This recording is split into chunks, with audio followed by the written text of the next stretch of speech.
¿verdad?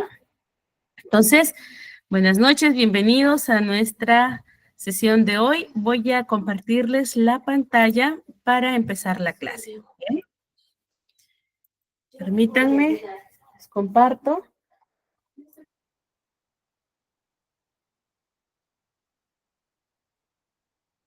¿Me confirman, por favor, si se observa?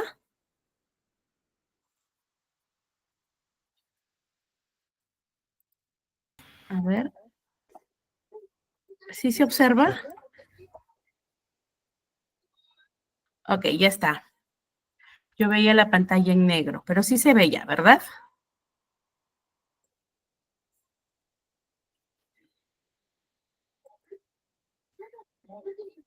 Ya se ve, profesor. Listo, muchas gracias. Perfecto. Muy bien. Muchas gracias, muchas gracias. Muy bien, hoy vamos a hablar de un tema que es un poco difícil, controversial, que exige bastante sensibilidad también por parte de nosotros y vamos a tratar de ir viendo un poco de temas de lo que es la ley que en Perú nos pide, ¿no? Les pide a las escuelas que pues que el trabajo sea de manera inclusiva. Y vamos a ir viendo también parte de ejercicios, casos que tenemos sobre estas diferencias individuales y estas necesidades educativas que las estamos viendo nosotros constantemente en aula. ¿Muy bien?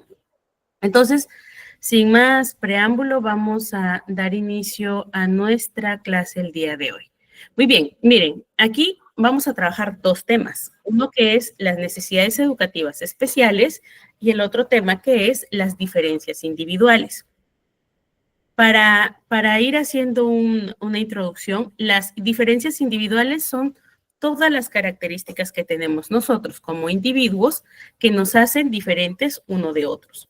Y a esto tenemos que ver la forma en cómo aprendemos, cómo procesamos la información, cómo leemos, cómo entendemos la información, cómo hacemos uso de eso que vamos aprendiendo. ¿Ok?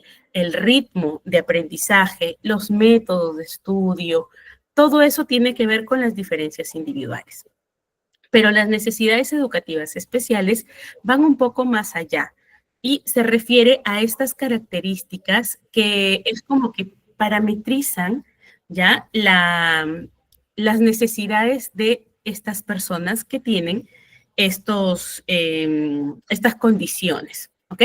Entonces, vamos a ir viendo estos dos términos para que los vayamos comprendiendo bien. Sí les pido que abran la perspectiva, ¿ok? Hoy espero que todos nos llevemos esta idea, ya que terminemos la clase y nos quedemos con esta idea de vamos a aprender a mirar, como dicen los Thundercats, más allá de lo evidente, ¿ok? Vamos a mirar más allá de lo que nosotros vemos en realidad. Porque para trabajar con necesidades educativas especiales y para trabajar con diferencias individuales es muy importante mirar más allá. Es decir, dejar esa postura de etiquetar o esa postura de juzgar para abrirnos a a la información que nos está brindando sin que necesariamente nos esté brindando nuestro estudiante. ¿Listo? Van a decir, oye, estás hablando trabalenguas. Ya vamos a ir comprendiendo ahorita. ¿Listo? Entonces, ¿qué son las necesidades educativas especiales?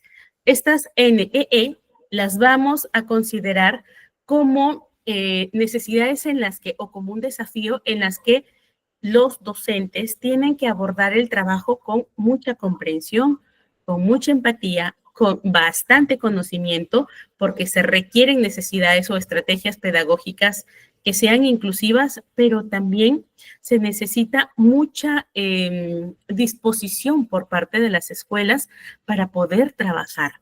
O sea, que hay un poco de, digamos, de política, de predisposición, también de apertura de las escuelas para acoger.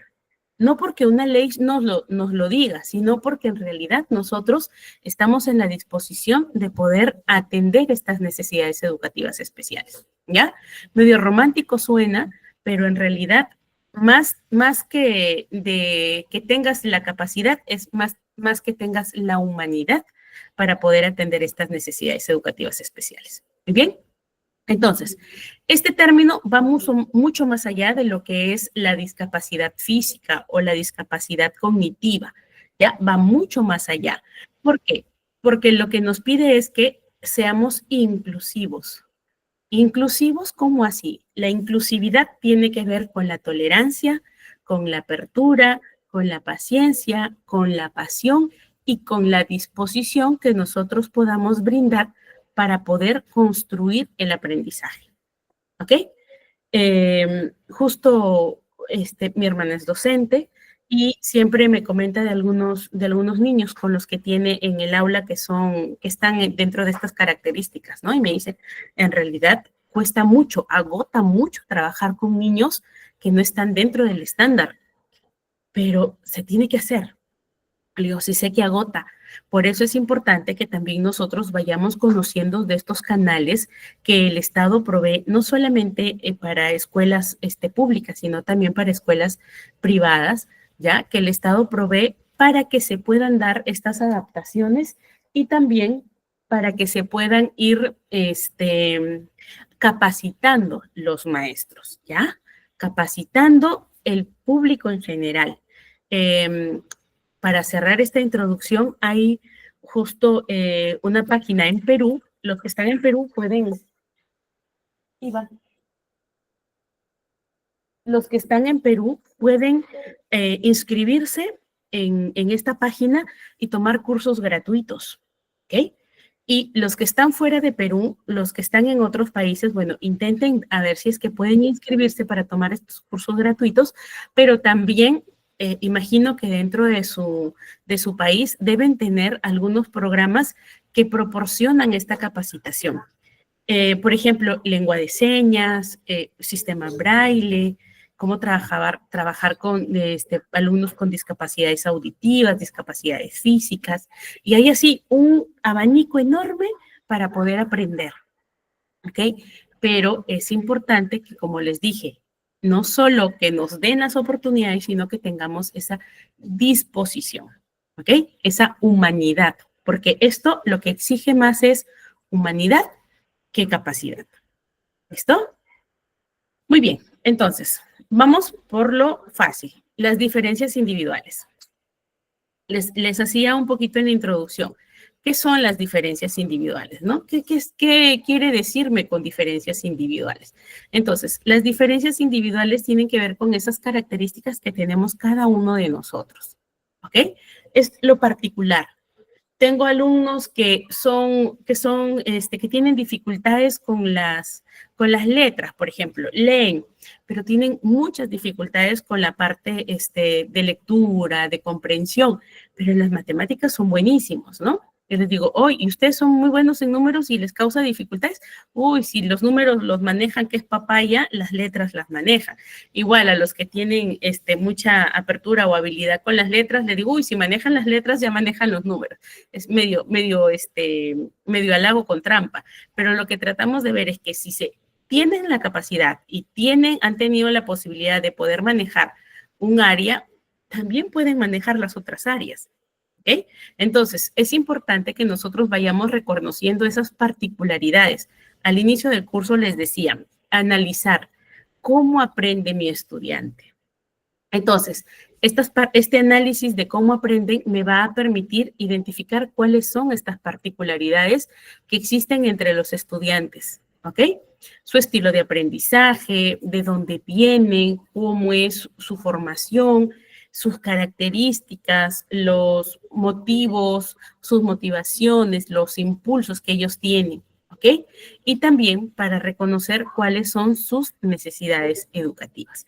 Entonces, las diferencias individuales no es que tengan una dificultad de aprendizaje, sino que hay que identificar cuáles son sus formas, ¿no? Cuál es su manera de aprender. Y para ello, nosotros debemos tener en cuenta esto, su estilo de aprendizaje, ¿no? Cómo procesa la información. Son mucho más visuales, son más de hacer, kinestésicos, son son mucho más auditivos, son mucho más de la experiencia, ¿ok? Entonces, ¿cuál es su estilo de aprendizaje? También es el ritmo con el que van aprendiendo, ¿no? Les comento una experiencia personal. Hace como, 2017 habrá sido, hace casi 9 años, ¿ok? 8 años. Me animé a estudiar música, a aprender a tocar un instrumento. Me voy a la clase y yo de 35, no, un poco menos, de 32 años, y estaba estudiando con niños de 14, 16, 18, 20, 21 años. Me sentía avergonzadísima. Y más cuando yo veía que los otros niños aprendían más rápido que yo. Y decía, pero yo soy grande, ¿cómo no voy a aprender?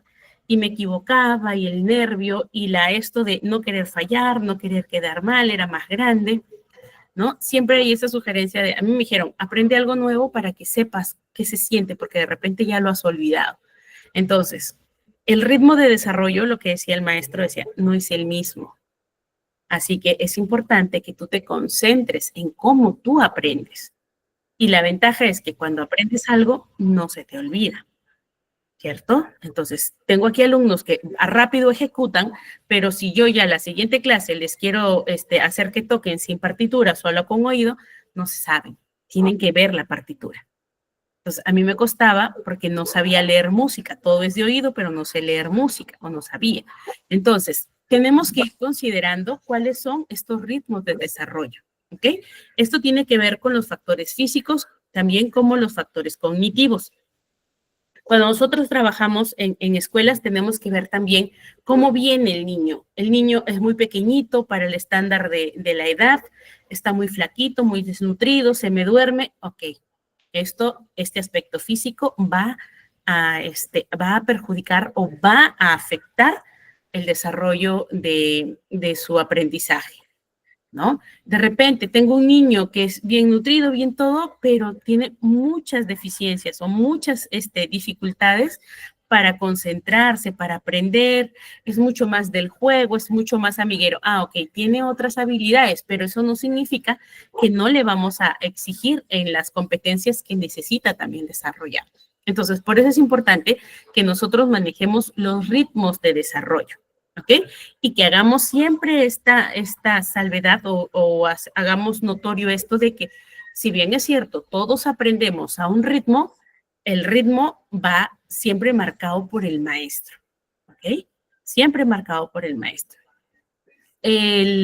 Las habilidades cognitivas también son estas capacidades que tienen, cómo razona, cómo procesa, cómo es que van desarrollando estas funciones ejecutivas que les hablo desde la primera clase, la organización, la planificación, la responsabilidad, la toma de decisiones, el trabajo en equipo, que son habilidades que las va a necesitar para poder desarrollar sus competencias académicas, ¿ok? También hay que ver de dónde vienen, quiénes son mis estudiantes. Yo les comento un poquito la experiencia, ¿no? Hace un año trabajaba en la Sierra Centro del país y me toca hablar con un grupo de 32 niños, de quinto de primaria, perdón, y estaba hablando acerca de los derechos y los deberes para ir trabajando habilidades sociales con ellos y les pongo ejemplos de lo que conozco de la zona costa, ¿no? Del norte, de la costa. Y me miraban así como que, un niño me dice, profesora, ¿de dónde es usted? No, psicóloga me dice, ¿de dónde es usted? Y yo le digo, soy del norte, ¿conocen Piura? ¿Han escuchado Piura? Sí, ya, de allí soy. De bien al norte, así, en el mapa del Perú, casi lo que está a la punta es Tumbes, abajito de Tumbes está Piura. De allí soy. Porque nosotros no entendemos qué nos dice. Entonces, ok, entonces empecé a contarles cómo era mi cultura y les digo, a ver, ¿ustedes tienen algo parecido a esto? Sí, tenemos lo de acá. ¿Ustedes comen esto? Sí, nosotros también comemos, decía, ¿no? Entonces no somos diferentes, solo que tenemos distinta forma de nombrarlos. Por eso es importante saber de dónde provienen, cuáles son sus culturas, cuáles son sus digamos, cuál es la esencia cultural que ellos van recibiendo. También sus antecedentes lingüísticos, ¿no? No es lo mismo. Acá, por ejemplo, cuando vinieron bastantes venezolanos en el 2019, a los chifles, acá les decían tostones, ¿no? Y decían, ¿me vendes tostones? Y acá está, ¿qué son tostones? Y te mostraban, ¿no? Y te señalaban esos. Ah, chifles, no, tostones, no, chifles, acá son chifles. Sí, pero son esos, ¿no? El plátano frito. Ok, ya les vendíamos. Pero entender cuáles son estos antecedentes lingüísticos también nos va a ayudar a poder ingresar, ¿no? A entender cómo piensan también. La personalidad, que son estas características que van formando al principio el temperamento y a medida que crecen desde los 7, 9 años en adelante ya se forma la personalidad. Entonces, nos va a hacer ver nosotros o nos va a ayudar a también identificar cuáles son sus características. ¿Es introvertido? ¿Es extrovertido? ¿Se abre a nuevas experiencias? ¿Es reservado? ¿Es cauteloso? ¿No? Entonces, todas estas características, temperamento al inicio, carácter al inicio y luego ya personalidad, van a influir en cómo se van a ir comportando, ¿ok? Ya veíamos en la clase anterior lo que era el desarrollo socioemocional. Entonces, eso a nosotros también nos va a, voy a darle aquí ingreso, nos va a permitir que también vayamos ayudándonos de esta información, de estas características individuales para poder enfrentar estos desafíos académicos, ¿ok? Conozco cuál es su forma de aprender, conozco de dónde viene, cuáles son sus actitudes, sus capacidades, más o menos cuáles son las características de personalidad que tiene mi estudiante y puedo inferir qué lo puede motivar, ¿ok? Entonces, muchos nos dicen, no, la motivación tiene que ser interna, súper de ellos, ya, pero cuando no hay motivación interna tenemos que buscar la motivación externa, pero cuando solo se basa en la motivación externa, cuando se acaben esos reforzadores o esos estimulantes, se acaba la participación de esta persona. Por eso es importante que nosotros vayamos conociendo también cuáles características de su personalidad para en base a eso ir generando o ir influyendo su compromiso y su cooperación para el aprendizaje, ¿ok? Para su rendimiento académico. Muy bien, hasta aquí me voy dejando entender, ¿sí? Voy muy rápido quizás para ustedes. Me avisan, ¿ya? Levantan su manito, yo bajo un poquito para explicarles de repente o ahondar en algún concepto que necesiten. ¿Listo? Entonces, el que le interesa, cuál es el trasfondo económico, también cómo interactúa con el entorno, las características de personalidad nos van a ayudar también a saber cuáles son, cómo va a poder integrarse a los grupos, ¿no? Y también ver cómo ayudamos en sus procesos de adaptación. La forma en cómo se comunica, los estilos de comunicarse, hasta cuando son muy reflexivos o reservados, también hay que aprender a entender su estilo de comunicar. ¿Para qué? Para poder moldear poco a poco también, ¿no? Y entender cuáles son estas necesidades especiales. ¿Listo? Bien, entonces, los estilos de aprendizaje, les mencionaba hace un ratito, que pueden ser visual, auditivo, kinestésico, muy lógico, social o aprender en solo, ¿no? Aprender en solitario. Entonces, eso nosotros tenemos que ir identificando. Jessica, ¿y para qué me va a servir el saber cómo aprende el chico? ¿Cómo? ¿Para qué me va a servir? A ver, ¿qué creen ustedes? ¿Para qué sirve entender el estilo de aprendizaje de los estudiantes?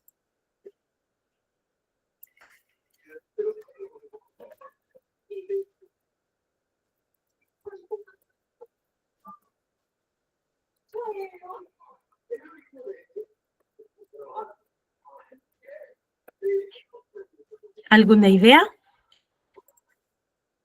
Recuerden, no importa si es buena o mal, lo importante es que participen y poder ir conociendo también cómo van ustedes asimilando la información. ¿Por qué creen? Porque es importante conocer cómo aprende mi estudiante.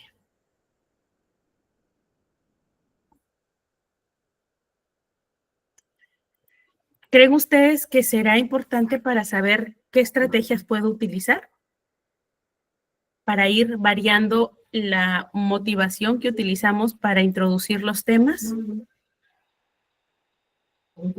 Será importante para poder ir haciendo matices entre el ritmo, entre las capacidades que tiene cada, o los recursos que tiene cada estudiante. Cuando hablo de recursos me refiero a recursos emocionales, recursos sociales y recursos cognitivos, ¿ok? Estas características. Entonces, ¿será que es importante que yo preste atención a cuáles son estas características, ¿no? A esta forma en cómo aprenden. ¿Qué dicen? ¿Sí o no?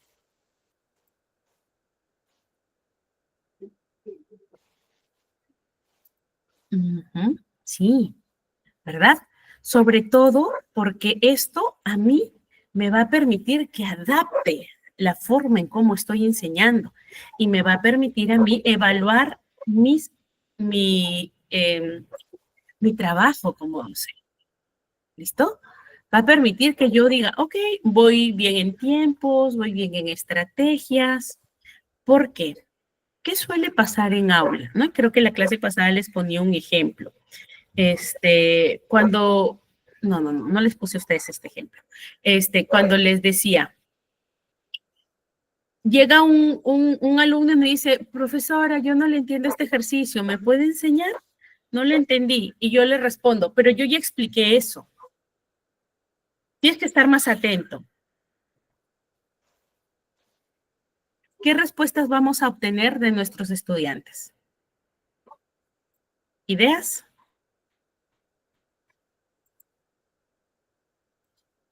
Yo ya te enseñé eso. Ana me va a preguntar, profesora, ¿qué dijo que era el aprendizaje kinestésico? Pero tienes que estar atenta, Ana. Yo ya lo dije, o sea, no voy a estar repitiendo a cada rato, eso me atrasa.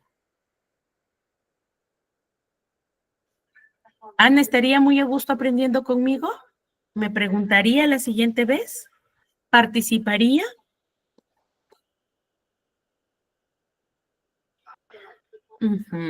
Ya no. ¿Cierto? Y si yo le dije a Ana, pero a Ana no le afecta, pero de repente por ahí Carlos escuchó y Carlos es muy tímido. Y Carlos dice, no, puede avergonzarme. Y si yo me equivoco, o ya alguna vez la profesora me lo ha hecho o el profesor me hizo sentir así, mejor ya no participo. O no, yo tengo miedo de equivocarme porque mis compañeros se van a reír. Puede que a Ana le dé igual, ay, la mis como contesta, ¿no? Pero de repente sus demás compañeritos no tienen la seguridad que tiene Ana. Y si les afecta. Ajá, cierto. Entonces, por eso es importante conocer cómo son los estilos y cuáles son las características de mi estudiante, ¿no? Y me van a decir, o sea, que yo tengo que saber cómo son todos. A grosso modo, sí. A medida que tú vas pasando mucho más tiempo con tus alumnos, es inevitable no vincularse con ellos. Salvo que seamos robots en aula, no nos vinculamos con ellos. Entonces, por eso es importante conocer con quién estoy tratando para poder prestar atención a estas formas, a estos estilos de aprender, para, en base a eso, ir evaluando cómo estoy desempeñándome como docente. En base a eso, adaptar mis estrategias de enseñanza, ¿ok? Y sobre todo eso, para que yo pueda estimular estas habilidades, la memoria, la atención, la concentración, el razonamiento, la metacognición, ¿ok? Entonces, yo lo que quiero es que aprendan a pensar, ¿no? Les platico, estoy en estos días pasando un momento con mi familia, con mis sobrinos, y mi sobrina me pide que le enseñe matemáticas, segundo grado de primaria, que le enseñe. Entonces, me hace como que, me responde así como que dudando y para que le asegure la respuesta. Le digo, no importa, hazlo, así te creas que está bien o estás mal y lo vamos a razonar, ¿no? Ustedes dirán, pero es una niña y todo, sí. pero no se imaginan el impacto y el cambio que genera el darle ese tiempo a esa niña, darle ese tiempo a ese estudiante para que aprenda a utilizar su pensamiento crítico, ¿no? Para que aprenda, para que se abra, para que despierte esta capacidad crítica y para que pueda resolver problemas, para hacerla autónoma. Yo no quiero que los niños toda la vida dependan de maestros, sino que nos vean a nosotros, buenas noches, Erika, nos vean a nosotros como personas que los guían, que estamos allí para cuando ellos no puedan resolver. ¿Bien? Entonces, por eso es importante conocer estas necesidades, estas diferencias individuales. Ahora, vamos a ir viendo cuáles son estas necesidades educativas. ¿Ok? Entonces, ¿qué son las necesidades educativas? Las NEE, así las vamos a ir identificando o las vamos a ir encontrando en ciertos documentos, son estrategias que nosotros vamos a hacer o vamos a utilizar de manera individual para estos estudiantes que requieran, ¿ya? Que requieran atención personalizada o individualizada. Es decir, que son requerimientos particulares de apoyo. ¿Ok? ¿Para qué? Para que ellos puedan progresar en su aprendizaje. Maestro, ¿cuál es el objetivo? Que su estudiante aprenda, que sus estudiantes aprendan.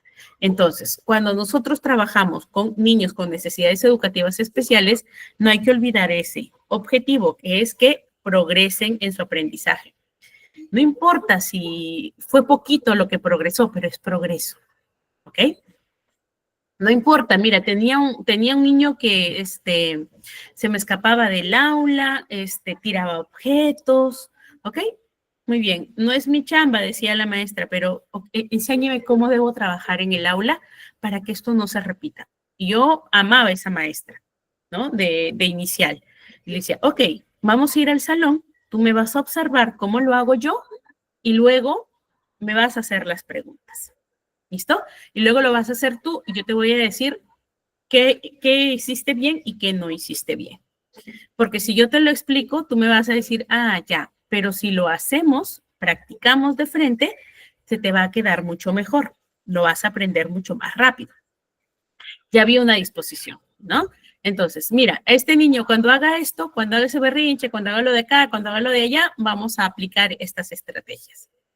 Entonces, allí yo tenía que trabajar unas estrategias distintas, pero porque la dificultad era transitoria.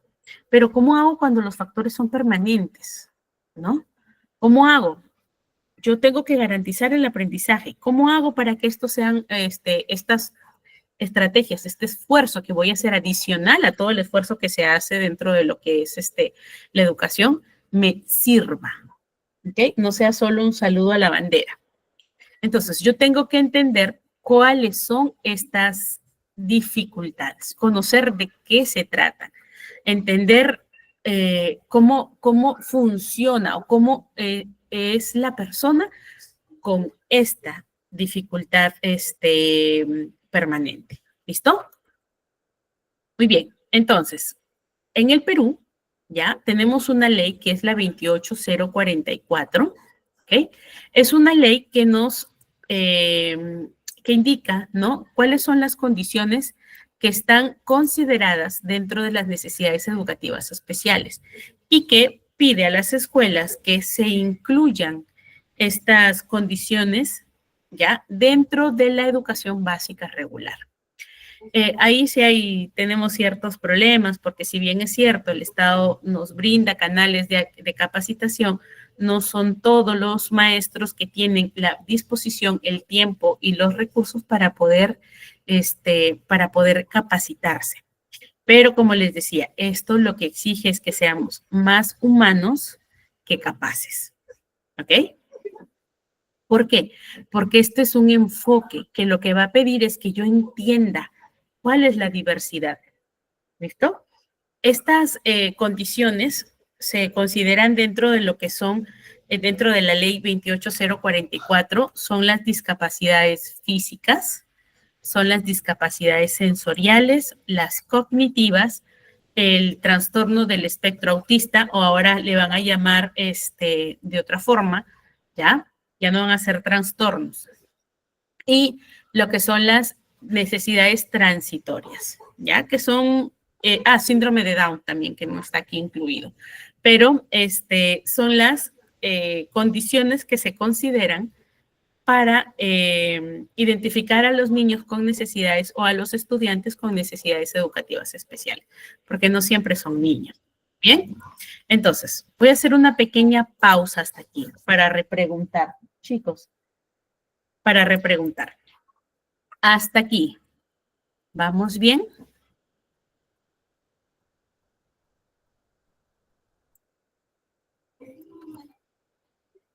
¿Sí? Muy bien. En cuanto a los criterios que debemos tener en cuenta, ¿ok? Para poder identificar, atender y adaptar estas estrategias pedagógicas, debemos tener en cuenta que hay necesidades educativas que están asociadas a una discapacidad, ¿ok? ¿Cuáles están asociadas a una discapacidad? Por ejemplo, voy acá atrásito para explicar esto antes de avanzar. Por ejemplo, las discapacidades físicas, las discapacidades sensoriales.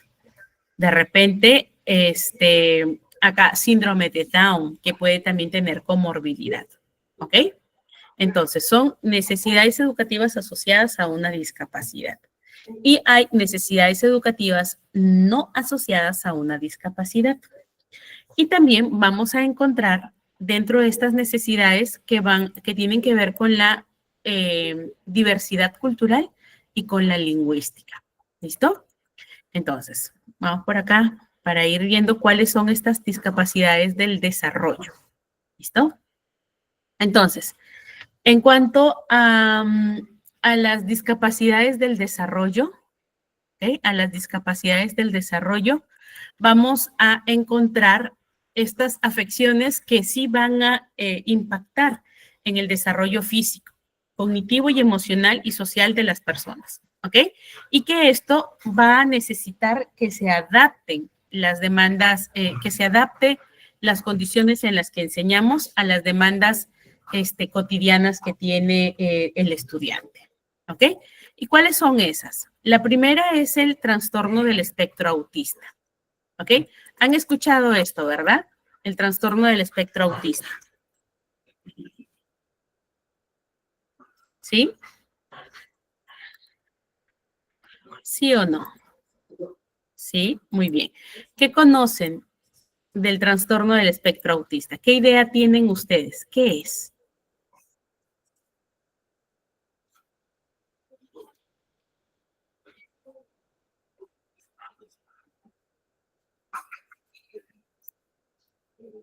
A ver, lancen ideas. ¿Qué es lo que conocen? ¿Ya?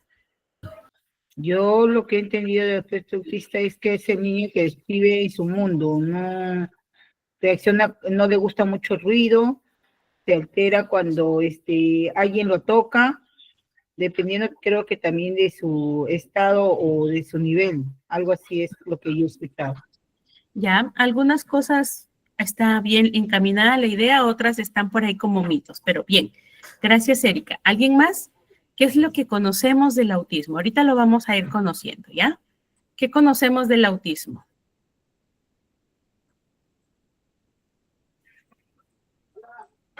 Vamos, vamos, participen. Muy bien, Casilda, ¿tienes el micrófono?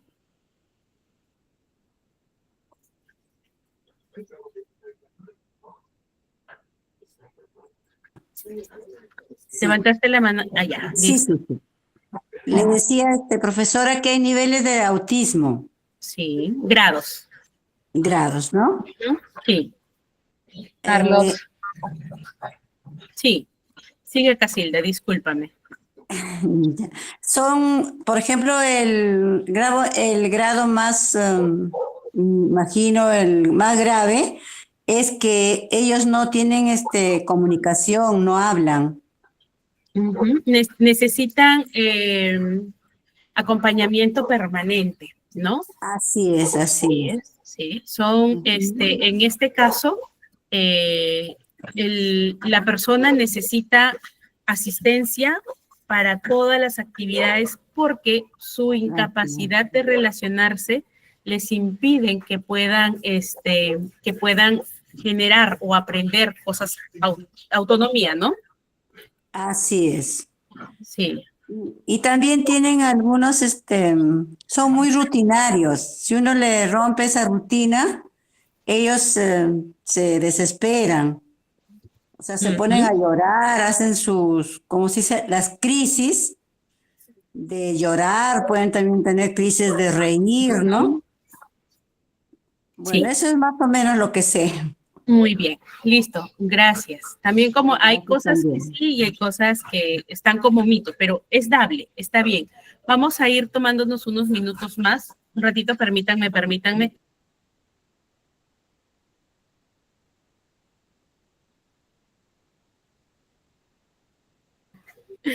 Está la pequeña por acá que corre y interrumpe. Ya, tranquila. ¿Listo? Muy bien, vamos a empezar a ver. El autismo es un trastorno del desarrollo, del neurodesarrollo.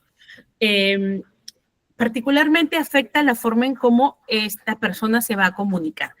Hay cierta información que dice que el autismo se presenta de distinta manera por género. Es distinto el autismo en mujeres y el autismo en varones, ¿ok? Pero sobre todo, la dificultad está en cómo se relaciona con los demás, ¿ok? Y cómo experimenta el mundo. Como es un trastorno del neurodesarrollo, se va a presentar desde la infancia, a medida que va creciendo. Por esto es importante que nosotros, desde los primeros años, sobre todo para quienes trabajamos con el jardín de infantes, como se dice acá en Perú, o en el inicial, en el kinder, pre-kinder, entendamos cómo es el desarrollo normal de la infancia, de los niños. ¿Por qué? Porque esto nos va a permitir que nosotros vayamos identificando características que nos van a ayudar para apoyar o para detectar cualquier dificultad que se presente durante el desarrollo del niño. ¿Ok?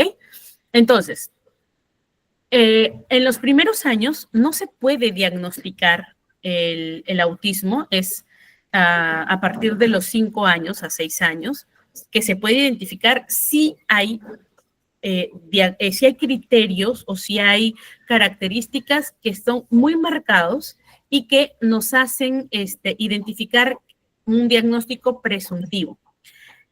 ¿Por qué es importante que nosotros tengamos en cuenta esto? ¿Por qué? Porque como es un espectro, es decir, imagínense aquí un manto con distintos tonos de colores, ¿ok? Eso es un espectro. Entonces, puede ser que esté ubicado por aquí, que esté ubicado por acá, por allá, por eso se va a presentar de distintas maneras, ¿ok? Nosotros hemos tenido casos con niños o presentado casos con niños que no tienen dificultades comunicativas. Les cuesta, pero pueden aprender, entonces sí las desarrollan, pero manifiestan otras características, como por ejemplo, tienen intereses restringidos, tienen conductas muy repetitivas, ¿no? Por ahí hay habilidades desiguales, por ejemplo, resaltan mucho que tienen hiperfoco para la música, para las matemáticas de repente, ¿no? Entonces, se puede presentar de distintas formas. No hay una fórmula que te diga, todos los autistas tienen sensibilidad sensorial. No todos los autistas no se pueden comunicar. Hay limitaciones, pero como es un espectro, se puede presentar de distintas maneras. ¿Listo? Entonces, para algunos las dificultades están en la parte comunicativa, para otros están en las partes sensitivas, para otros están dentro de las capacidades cognitivas también. Y hay tipos de autismo, como lo mencionaba grados de autismo, ¿ok? Como lo mencionaba, es como niveles. Entonces, el nivel, el que no se vale por sí mismo es el 3. ¿Listo? El 3, que es donde se requiere un apoyo muy, muy sustancial, ¿ok? Sobre todo porque va a presentar muchas dificultades para interactuar con otros. Se van a observar comportamientos muy repetitivos y evidentes. ¿Listo? En el nivel 2 sí necesita apoyo, es un apoyo dedicado, pero las dificultades que vamos a observar son más del tema comunicativo, ¿ok? En cuanto a la comunicación verbal y no verbal. En el nivel 1 sí necesita apoyo, pero puede comunicarse, ¿ok? Puede comunicarse con ciertas dificultades sociales, pero puede manifestarse, ¿ok? Entonces, un mito, por ejemplo, que ahorita acabamos de derrumbar, es que las personas autistas, ¿no? Como decía Casilda, algunos sí tienen muchas dificultades y necesitan apoyo. Porque lo que dice, es autista, son genios los niños autistas. No todos, ¿ok? Sí tienen algunos tienen muchas habilidades extraordinarias, pero también necesitan apoyo en otras áreas, ¿ok? El autista sí aprende, aunque aunque requiera este acompañamiento sustancial, sí aprende, ¿ok? A su ritmo, con apoyos educativos, con terapias, full terapias, lenguaje, terapia física, ¿no? Terapia ocupacional, terapia psicológica, terapia conductual, terapia de aprendizaje. Necesita mucho acompañamiento. Y aquí va esto. Mientras más temprano detectemos estas, digamos, estas dificultades, mejor va a ser el trabajo que se va a hacer respecto a ayudarlos a que aprendan, a que salgan, a que se vuelvan autónomos sobre todo. ¿Listo?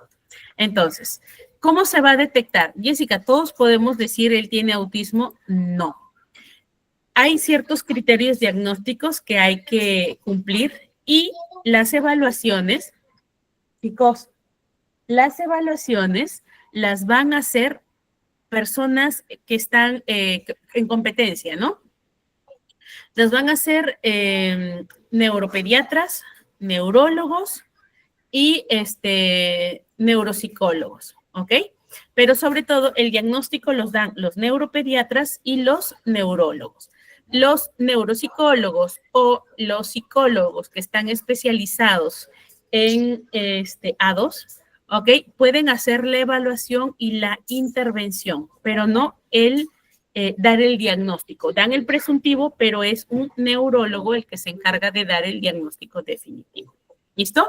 Y hay que cumplir ciertos criterios, ciertas condiciones para poder estar dentro de este espectro. ¿Listo? ¿Hasta aquí? ¿Vamos bien? ¿Sí?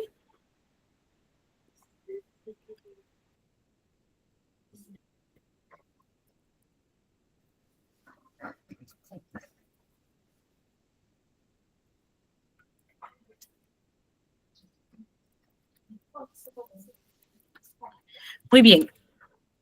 ¿Qué conocemos acerca del TDAH?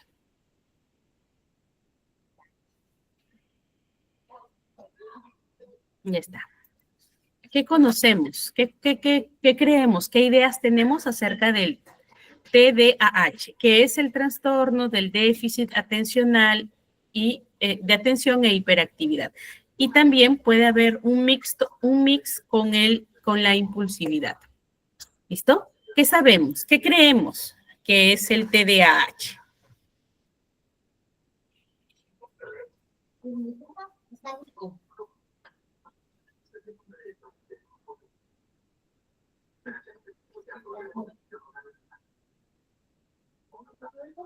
A ver, vamos, ideas. Como les dije, si ustedes no me lo dicen, yo no sé qué saben y va a estar difícil poder darles la información. O sea, se hace más complicado. Así que si ustedes me hablan de qué es lo que creen, es más fácil poder iniciar por allí. ¿Listo? Ok, ya, es un niño con mucha energía y normalmente los vemos hiperactivos. Bien, ¿qué más? ¿Qué más? Es un niño, los TDAH siempre se diagnostican porque puede ser impulsivo, pueden tener déficit de atención, pero para todo ello su atención no es estable, siempre está distraído, está inquieto. Llega un momento en que ellos mismos, a pesar que quieren controlarse, su estabilidad es de estar agarrando una cosa, otra cosa, jugando, saltando o de repente saliéndose del salón. Ya, dijiste una palabra que voy a empezar por allí, inquieto. ¿Cómo podemos nosotros diferenciar a un niño inquieto, niño o niña, de un niño o niña hiperactivo? ¿Es lo mismo o en realidad sí es distinto? Ellos no tienen, los hiperactivos no tienen control. Es en exceso. Porque los niños inquietos en el salón pueden estar un ratito, pero si uno le dice, uy, ¿qué pasó? Ay, niña, estamos jugando, pero vamos a hacer la tarea. Y se queda más tranquilito y se puede hacer la tarea. Pero a pesar que tú a un niño hiperactivo le dices eso, ya mis, y al poco rato sigue de nuevo. No pueden ellos controlarse su misma impulsividad, su energía, como le dicen algunas personas, o su situación. Ellos mismos a veces quieren estar sentaditos, pero estarán pues unos minutos y de ahí mismo se comienza a mover sin ninguna explicación. Ok, ya voy entendiendo cómo has usado ese término inquieto, pero sí voy a hacer una diferencia, ¿ya? Voy a aclarar sobre todo. Cuando nosotros trabajamos con niños que tienen mucha energía, ¿ok? Parece que les han puesto Duracell de batería. Hay que tener en cuenta no confundir la hiperactividad con la inquietud y sobre todo con el hiperkinésico, con el movimiento, ¿ok? Muchas veces hemos mal aprendido que el niño debe ser quieto, pero el niño no debe ser quieto. El niño necesita movimiento, ¿ok? Necesita tener cierta libertad para explorar, para aprender. Recuerden, la clase anterior les hablaba acerca del aprendizaje, del constructivismo, ¿no? Del aprendizaje por descubrimiento, del aprendizaje significativo. Ok, por acá hay una luz que me está molestando. Ok, entonces, esto permite que el niño explore, que el niño sea seguro de poder explorar y aprender. Entonces, la inquietud causa curiosidad y la curiosidad causa movimiento. Es muy distinto a que tenga hiperactividad, que es que este niño, como describía Casilda, a pesar de que nosotros le pauteamos, le hacemos actividades, llamamos nuevamente la atención para que se enfoque, esta persona no puede, ¿ok? Mantener o la duración de estos procesos de inquietud, como los definen, pero que en realidad es hiperactividad, se mantiene constante, ¿ok? Y es en distintos contextos. No es solo en la escuela, porque podemos decir, oye, pero en la casa es tranquilo, se enfoca, pero en la escuela sí anda movido por aquí, por allá, es hiperactivo. Pero puede ser el contexto, también hay que tener en cuenta eso, ¿ok? Entonces, en la hiperactividad, por ejemplo, cuando tenemos estructura, cuando hay una estructura sana, cuando hay estímulos atractivos, aún así no puede controlar, ya empieza a causarnos extrañeza de este comportamiento, ¿ok? Y sobre todo no puede parar, ¿ok? Es decir, que no hay control voluntario. Y aquí tenemos que ver también que en del control voluntario hay un punto que muchas veces lo veamos, que es la impulsividad, ¿ok? En el trastorno de déficit de atención se puede dar con impulsividad o en ausencia de esto, pero eso es un factor determinante el conocer, ¿no? La impulsividad. ¿Por qué? Porque puede ser que este niño siempre esté interrumpiendo a otros. Tiene dificultad para esperar su turno, ¿no? De repente se lanza a cruzar una pista o a tirar objetos o de repente a golpear a alguien sin que le hizo nada, ¿ok? Cambia de actividades así como si estuviera un teléfono en la mano y está, ¿no? Así cambia de actividades. No logra encontrar una actividad que le capte, que le llene, ¿ok?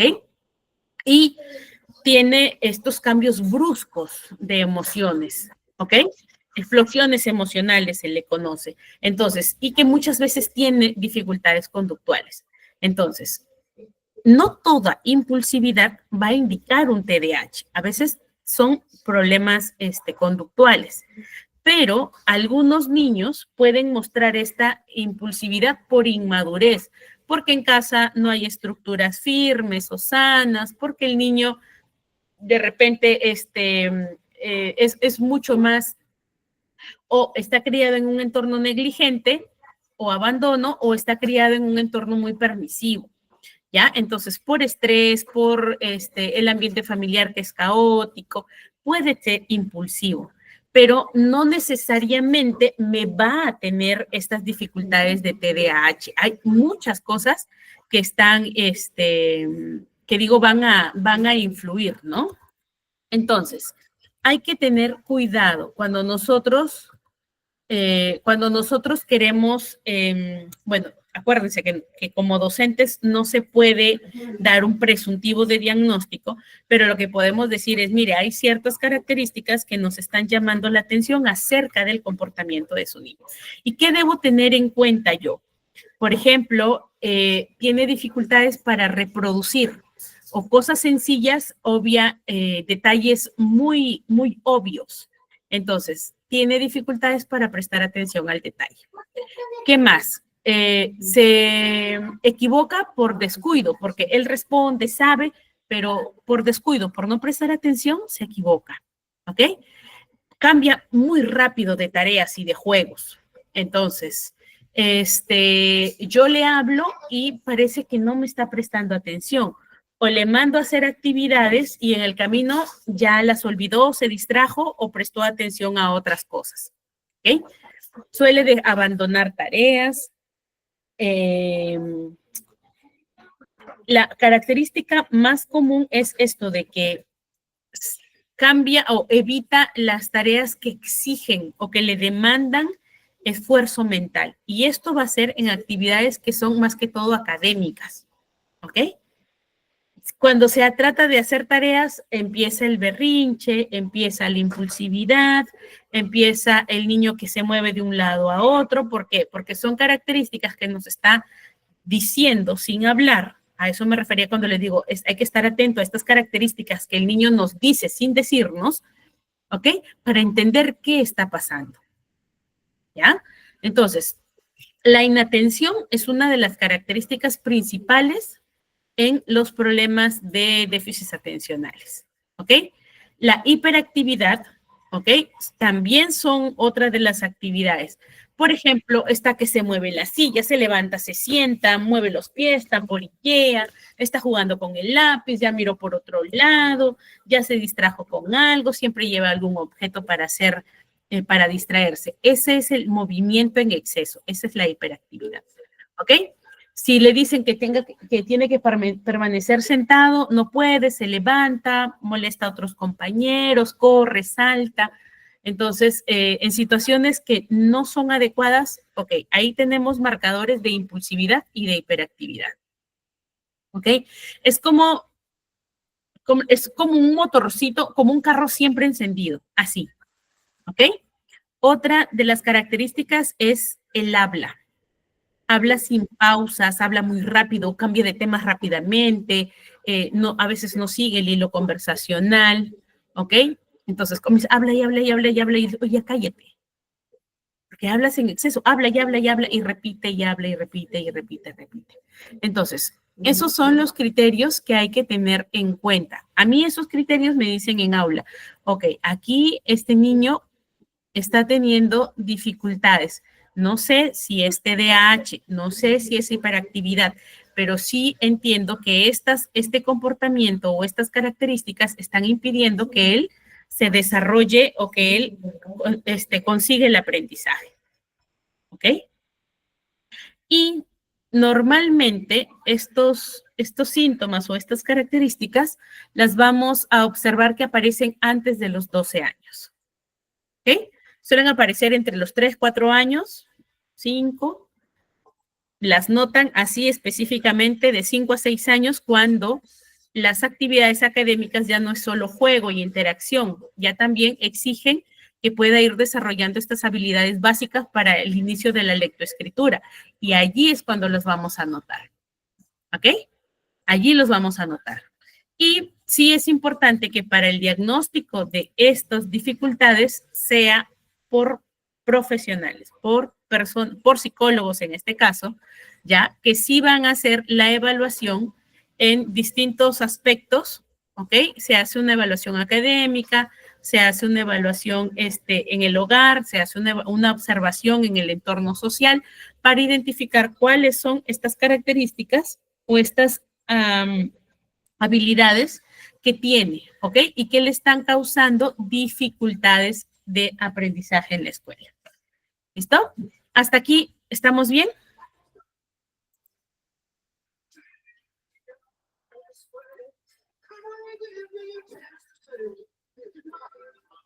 Ok. Casilda, tu manito está levantada. Lo dejaste de la vez pasada, ¿cierto?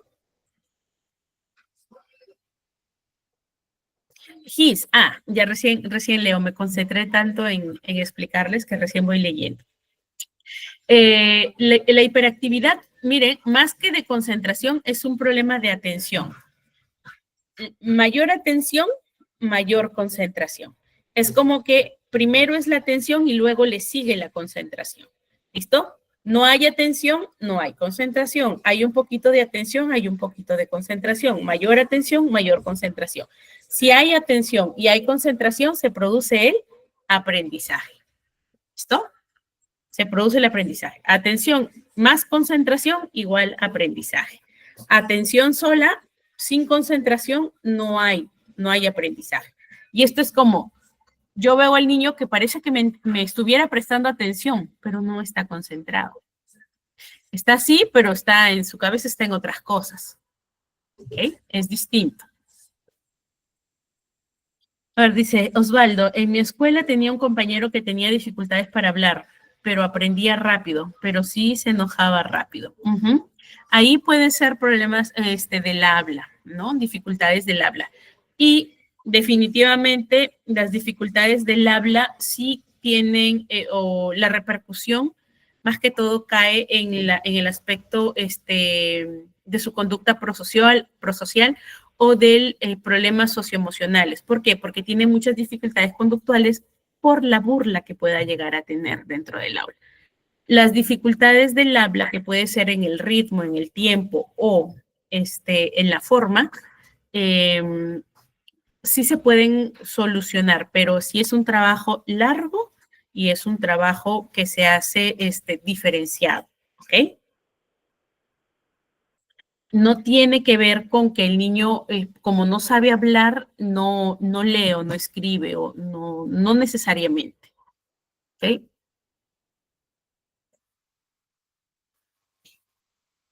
La hiperactividad, sí, Ángela.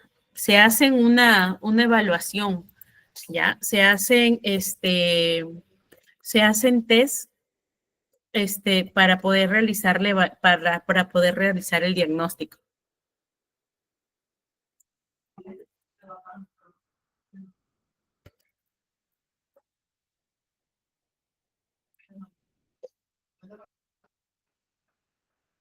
¿Qué más?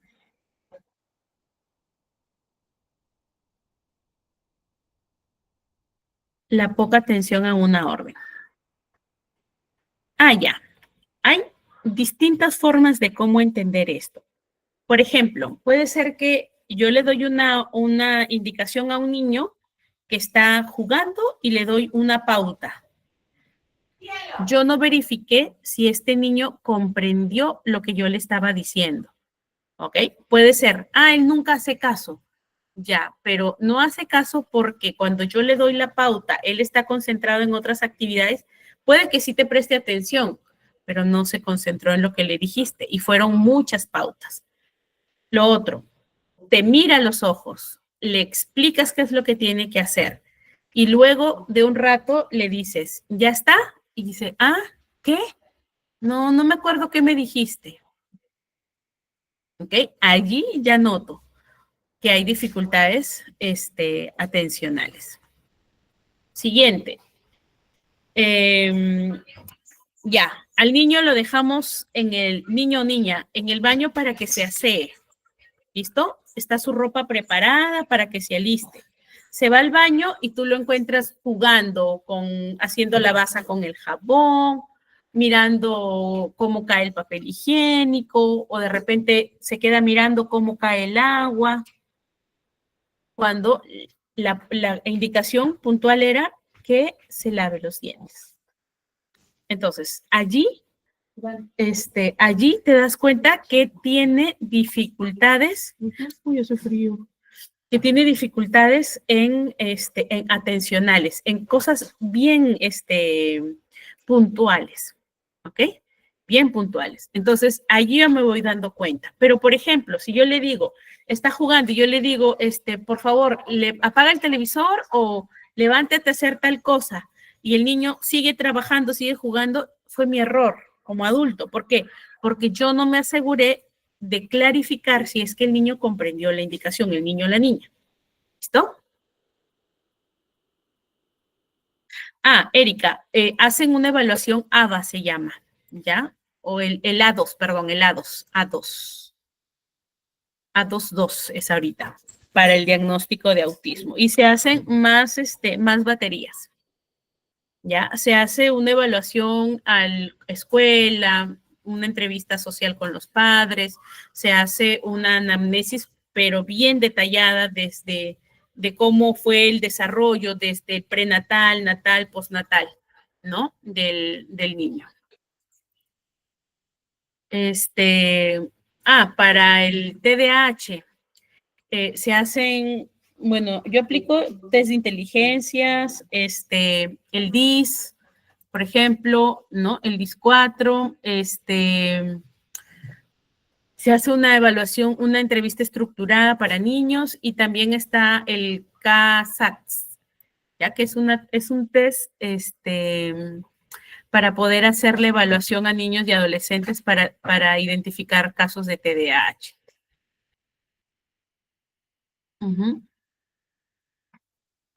Ya está. Muy bien. Vamos a ver aquí dificultades del desarrollo intelectual. ¿Y a qué nos referimos con estas dificultades? Esto tiene que ver más que todo con las capacidades cognitivas, ¿ya? Con las capacidades de aprendizaje. Casilda, voy a bajar tu manito. Te voy a hacer más preguntitas y por si acaso quieras participar, la vuelves a subir. Ok. Los trastornos del desarrollo intelectual tienen que ver con limitaciones funcionales, ¿ya? De su capacidad de aprendizaje, su capacidad intelectual. Estas dificultades del desarrollo intelectual pueden ser dificultades adquiridas a través de lesiones o pueden ser dificultades congénitas, ¿ok? Congénitas. Por de repente asfixia fetal, por de repente manipulación o dificultades en la manipulación, lesiones cerebrales, o sea, por congénito, pueden haber distintas causas, ¿ok? Pero tiene que ver con estas limitaciones significativas del funcionamiento del aprendizaje. Hay niveles en cuanto a las discapacidades del desarrollo intelectual. Un poquito más abajo lo vamos a ver, ¿ya? Y para esto se utiliza pruebas de inteligencia para identificar cuál es el nivel de coeficiente intelectual que tiene la persona, ¿ok? Hay pruebas por rangos de edades, de 2 años hasta los 6, de 6 a 15, a 16, casi 16, y de 16 en adelante, ¿ok? La más común son las pruebas de Wechsler, ¿ok? WIS, WHY, que se hace también, bueno, al menos cuando nosotros hacemos estas evaluaciones, en el paquete también trabajamos lo que, no solamente pruebas de inteligencia, sino también pruebas de conducta adaptativa, ¿ya? De conducta adaptativa, porque es importante también no solo saber el nivel cognitivo, sino también saber cuáles son las características que tiene la persona, ¿ya? ¿Qué más tenemos? Tenemos los trastornos del lenguaje. Aquí, como decía, ¿no? Tengo un amiguito que aprendía muy bien, pero no podía hablar, no sabía hablar. Y es que esto también necesita una evaluación individualizada y tiene que ver con dificultades del habla. Puede ser con el lenguaje, aquí le han puesto receptivo expresivo, que se entiende de esta manera. Lenguaje receptivo es el lenguaje comprensivo, es cómo escucha, cómo entiende cuando le hablan. ¿Entiende la indicación? Ok, está bien el lenguaje receptivo. Y el lenguaje expresivo es cuando hace uso del signo para poder expresar, hace uso del lenguaje para poder expresar. ¿Ok? Entonces, para esto se hacen evaluaciones. Jessy, y lo pueden hacer cualquier persona, cualquier psicólogo, en casos de dificultades del habla, pueden hacerlo psicólogos, sí, pero con formación o segunda especialidad en problemas de lenguaje. Hay una rama dentro de la tecnología médica que es el terapeuta del lenguaje puro, ¿ok? Que son los encargados de hacer estas evaluaciones, de hacer los planes de intervención y de hacer los planes y hacer la ejecución, el abordaje. ¿El psicólogo también lo puede hacer? Sí, siempre y cuando tenga el expertise, porque aclaro, si no sabe, mejor que ni se meta en esto, porque lejos de ayudar va a causar muchas dificultades, ¿ok? Es como decir, yo soy psicóloga y quiero enseñar docencia. No se puede. No tengo las herramientas pedagógicas para hacerlo. ¿Ok? Hay que estudiar. Zapatero es su zapato. Entonces, eso es lo que hay que tener en cuenta aquí. Hay criterios, hay indicadores de evaluación que me va a ayudar a identificar cuáles son. ¿Qué es eso? ¿Cuáles son las características? Espérenme un ratito, espérenme un ratito.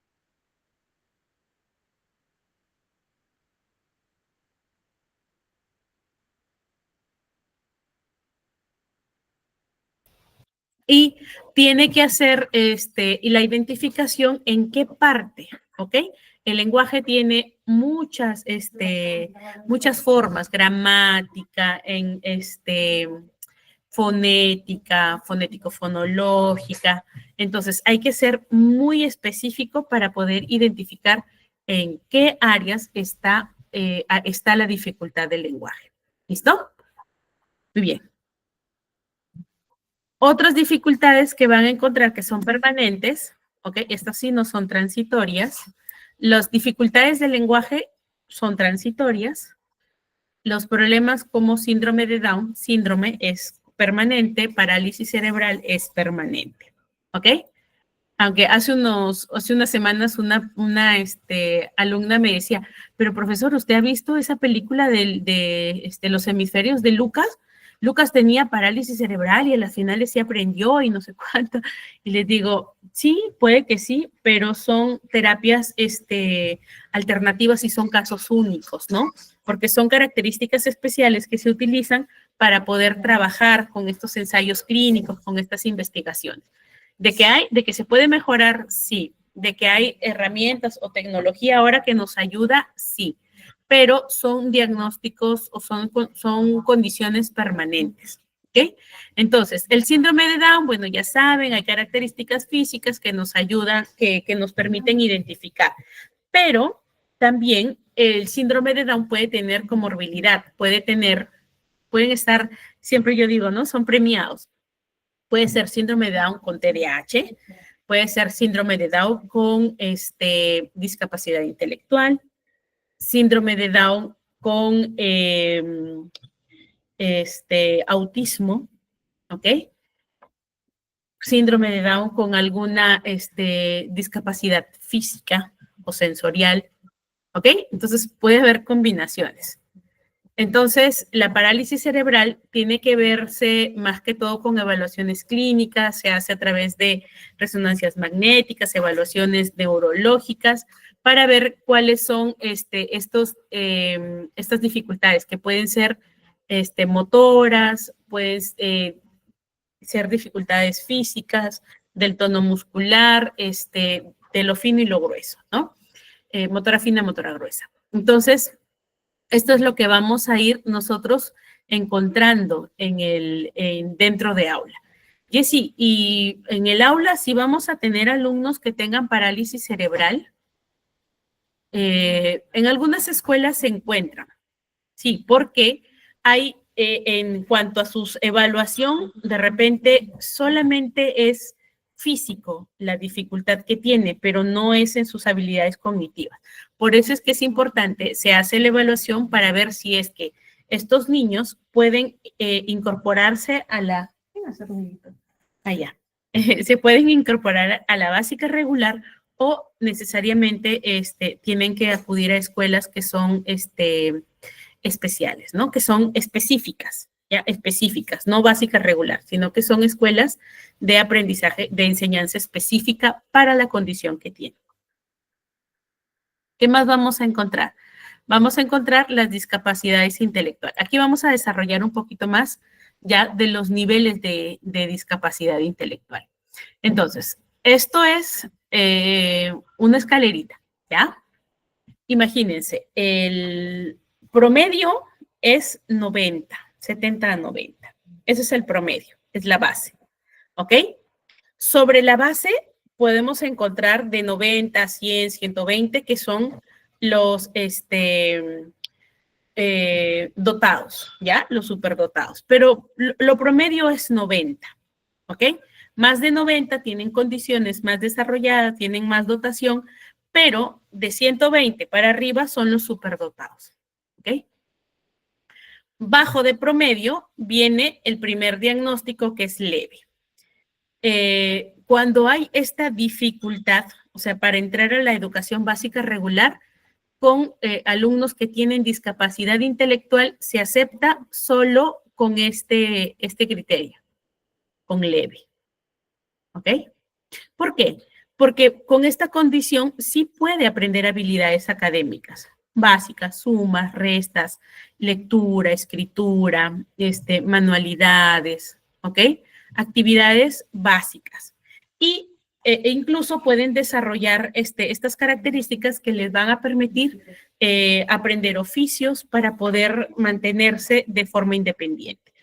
En este caso, cuando encontramos alumnos con este nivel de discapacidad intelectual, lo que buscamos es que adquieran estas capacidades básicas para que puedan desarrollarse en su comunidad, que puedan hacer compras, entender los conceptos del dinero, poder aprender un oficio para poder hacer trabajos, y les beneficia mucho el trabajo repetitivo, ¿ok? Oficios de actividades repetitivas. Y ahí se acepta en la básica regular. Después, más abajito, aquí está invertido, ¿ok? Más abajito tienen lo que es la discapacidad intelectual moderada. Aquí ya no se incluye dentro de las necesidades educativas especiales, ya no se incluye dentro de la básica regular, sino que estas necesidades educativas se van a incluir dentro de lo que es la escuela específica, ¿ya? Para que ellos vayan, espérenme un ratito.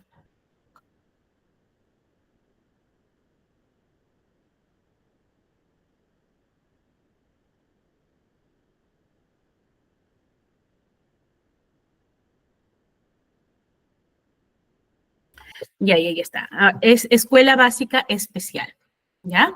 Entonces, de aquí, moderado, severo y profunda, van a escuelas básicas especiales.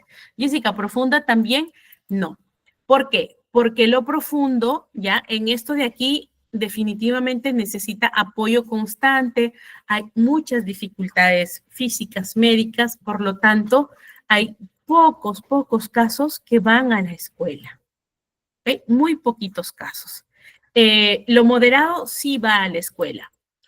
Aprende tareas diarias, aprende cosas como, por ejemplo, tejer, cocinar, hacer compras, vender, ¿no? Actividades que son cotidianas, que son repetitivas y que les permiten poder generarse autonomía de cierta manera, ¿ya? En las condiciones severas, ¿ok? Pueden aprender actividades de autocuidado, pero sí va a requerir apoyo significativo, porque aquí ya no va a poder hacer actividades como, por ejemplo, para alimentarse, ¿ya? Entonces, requiere acompañamiento, ¿ok? Y en el nivel profundo, que es menos de 20-25, necesita asistencia 24/7, ¿ok? Incluso hay muchas condiciones médicas, físicas, en las que la vida de estas personas digamos, con este diagnóstico está muy en riesgo. Por lo tanto, no se les educa, ¿ok? Más bien se les asiste, ¿ya? Hay pocos casos que sí han logrado, que sí han aprendido, pero con otro tipo de estrategias y tecnología. Y está. Vamos a ir entendiendo qué son dificultades del aprendizaje. Las dificultades de aprendizaje las vamos a identificar como estas condiciones que son neurológicas y que son específicas que van a perjudicar el proceso de adquisición y desarrollo de estas habilidades académicas, ¿ok? ¿Cómo las vamos a notar? Porque van a encontrar dificultades en las áreas de lectura, de escritura y de matemáticas. Y así, un niño que a los 10 años no lee, no escribe, ¿tiene dificultades de aprendizaje? Sí. ¿Ok? ¿Por qué? Porque las habilidades básicas se aprenden en la etapa del jardín, del kinder, ¿ya? Ay, no me acuerdo en Ecuador cómo le dicen, pero es en el inicial, ¿ok? Entonces, 6 años, bueno, como que en la escuela todavía les van a empezar a enseñar, a desarrollar, a afianzar. 7 años, 8 años, no lee, no escribe, no avanza con las matemáticas, allí ya observamos que hay problemas de aprendizaje. ¿Es importante evaluar? Sí. Y aquí voy a hacer un paréntesis con esto. Muchas veces, cuando en la escuela los maestros les dicen a los padres, señor, mire, hay ciertas características que nos hacen sospechar de que puede haber, ahí está el condicional siempre, dificultades en su aprendizaje del niño. Es importante que se evalúe. Los padres escuchan eso y dicen, no, que me lo estás tratando mal a mi hijo, que cómo no va a aprender, que usted no sabe enseñar.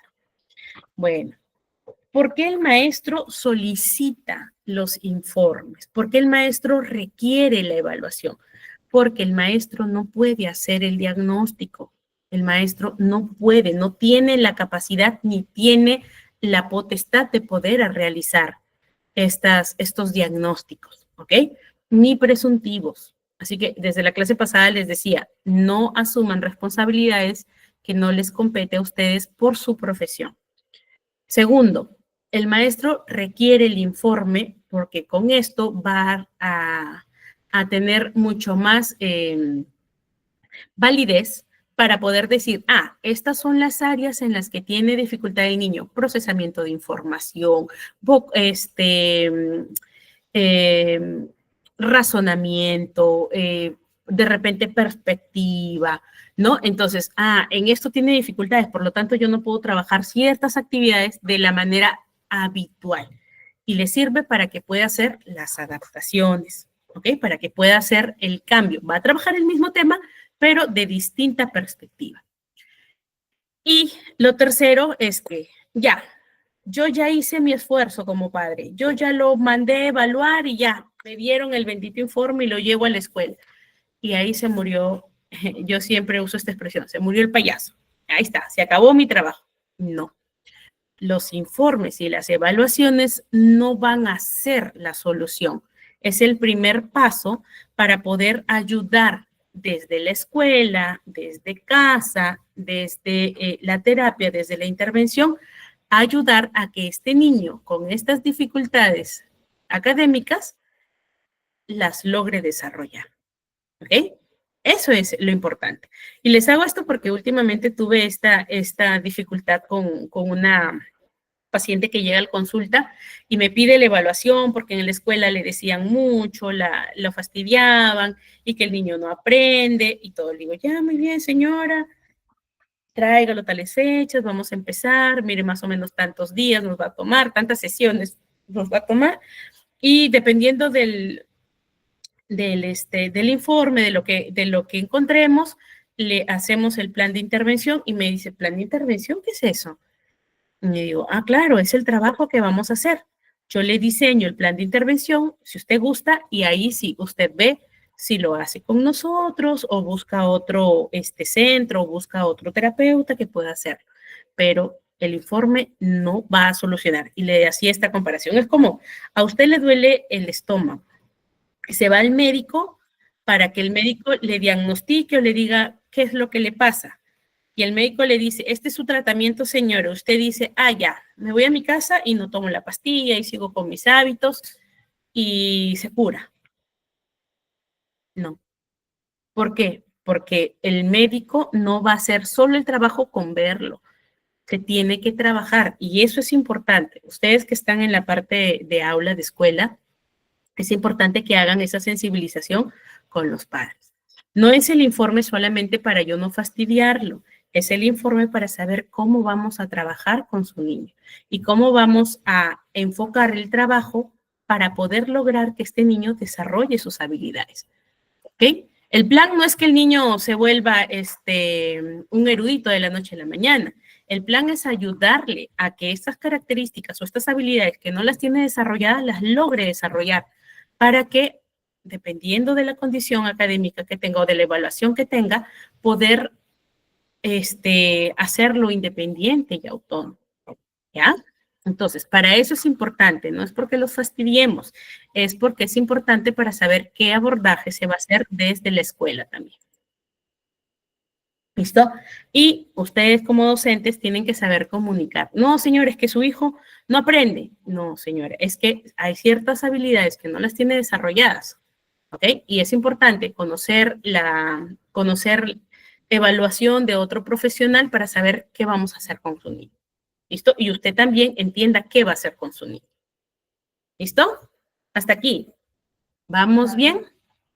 ¿Preguntas, consultas, dudas? ¿No? Ahora, vamos a ir al otro extremo. Si yo ya les hablé ahorita de lo que tienen dificultades, ¿cómo trabajamos con los chicos que están en un nivel más alto a mi común? Que están en altas capacidades o en dotación. ¿Cómo trabajo con ellos? Hay muchos maestros que me dicen, Jessica, en el aula tengo un niño que se aburre rápido. ¿Qué hago? Se aburre, anda correteando, ya molesta a los demás compañeritos, se molesta. ¿Qué hago? Digo, ¿te hace los ejercicios y los hace rápidos y bien? Sí. Y responde, y parece que no estuviera atento, pero el chiquito responde y todo eso. Ok, entonces aquí podríamos estar hablando de un caso de altas capacidades. Entonces, también hay que hacer un trabajo diferenciado para estos niños. No lo puedo hacer trabajar bajo las mismas condiciones que trabajo con el promedio, porque es lógico que se va a aburrir. Y lejos de ayudarle a desarrollar estas altas capacidades, lo vamos a desmotivar, lo vamos a volver flojo. ¿Listo?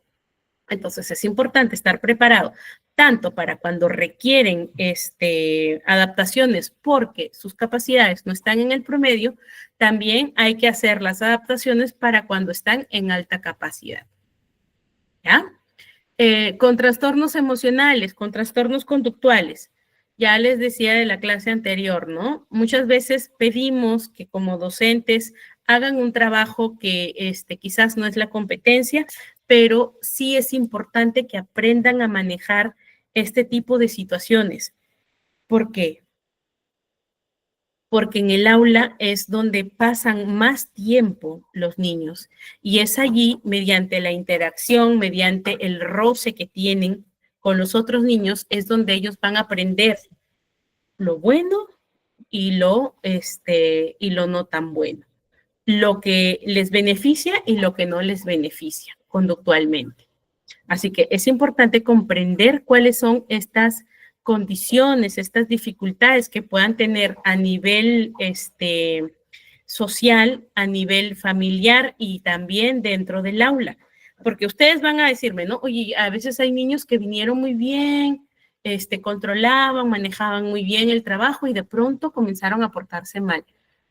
Ya, ¿y por qué se portan mal? Es que hay un niño en el aula que tira cosas. Ah, entonces están observando y están aprendiendo que a la mala están consiguiendo cosas. Entonces están copiando conductas y están teniendo un retroceso de sus habilidades. Y es habitual.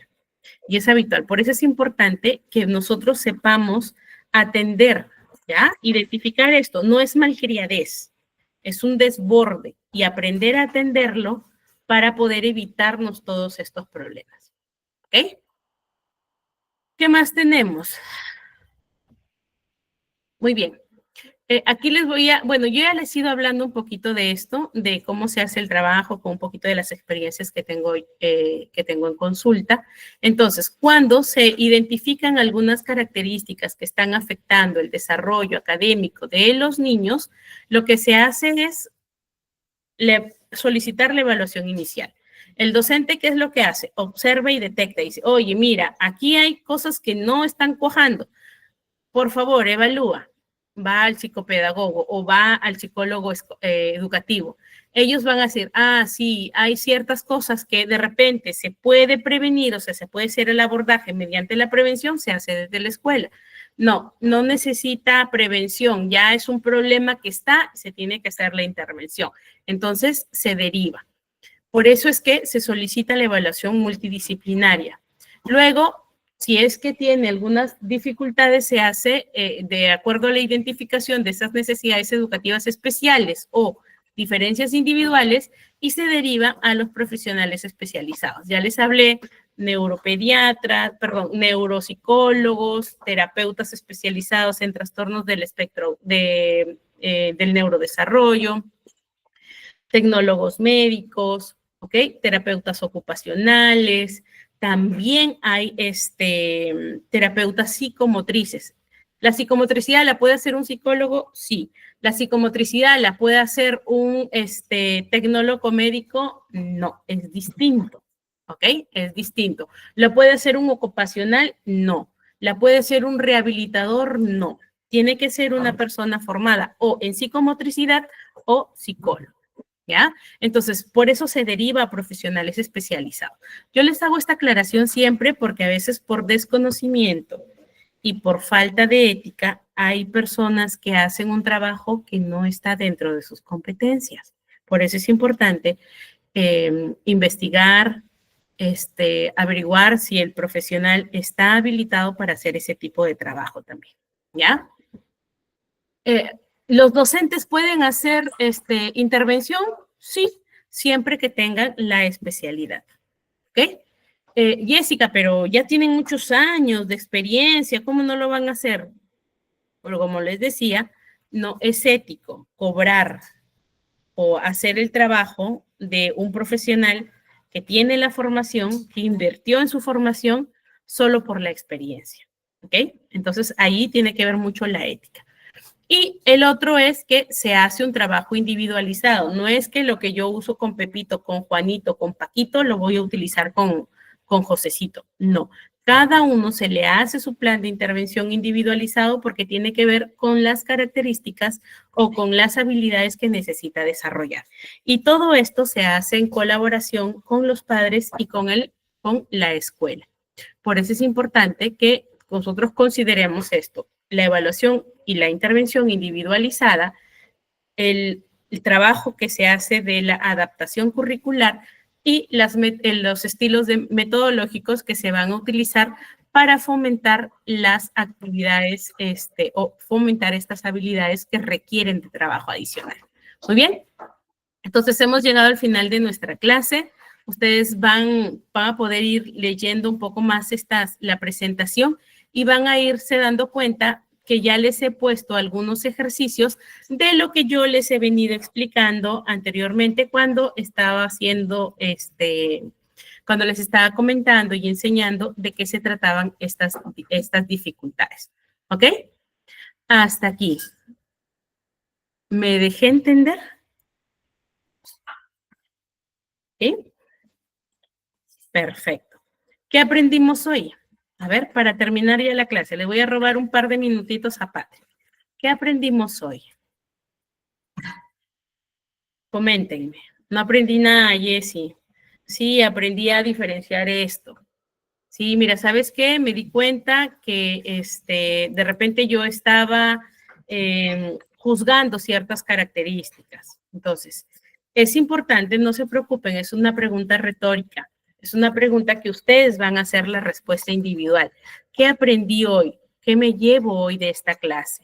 Y antes de que se desconecten, porque ya por ahí voy viendo a algunos que se van desconectando, regálennos unos minutos más para poder escuchar los alcances que nos tiene que dar nuestro coordinador y poder prepararnos para la evaluación que viene y la certificación.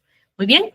Conmigo hasta aquí, espero encontrarnos el día miércoles, Dios mediante, que todos estemos bien y nos encontramos el miércoles para nuestra cuarta clase, que va a estar buenísima, ¿ya? Esa es la clase que más me gusta, los temas que más me encantan hablar, que es acerca del uso de reforzadores para la modificación de conducta. ¿Listo? Por su atención, muchas gracias, nos encontramos el día miércoles. Los dejo con Patrick.